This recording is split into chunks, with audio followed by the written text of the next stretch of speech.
স্বরচিহ্ন দিয়ে শব্দ গঠন। আমরা জানি স্বরচিহ্ন কয়টি আছে? 10টি। 10টি স্বরচিহ্নর মধ্যে আজকে আমরা প্রথম যে স্বরচিহ্নটা আছে আকার, এই আকার দিয়ে আমরা শব্দ শিখব। আমরা এই শব্দগুলো খুঁজে বের করব। যেমন তোমরা আমার বোর্ডে দেখতে পারবে, আমি বোর্ডে দেখো তোমাদের সুবিধার্থে এখানে ছবি দিয়ে দিয়েছি, ঠিক না?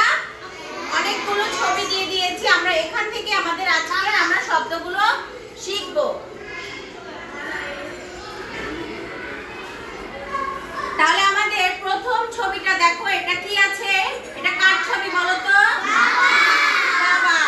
বাবা বানান করতে আমরা কিভাবে লিখব? বয়াকার বা, বয়াকার বা, বা বা। এরপরে দেখো এটা কে আছে বলো তো? মামা। Very good. ময়াকার মা, ময়াকার মা, মা মা। এই যে ছবিটা আছে এটা কার ছবি বলো তো? চাচা। চাচা বানান কি বলো?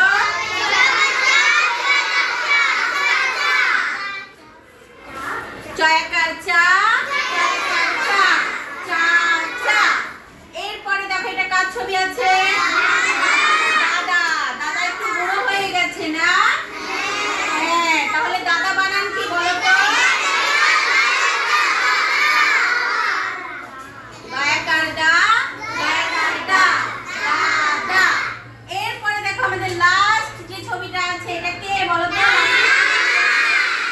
নানা। নানা কি লাঠি হাতে দাঁড়িয়ে আছে না? তাহলে আমরা নানা। নানা বানান কি বলো তো? দন্ত নায়িকার না, দন্ত নায়িকার না, না না। তাহলে আমাদের এই যে শব্দগুলো হয়ে গেল, এগুলোকে আমরা সবাই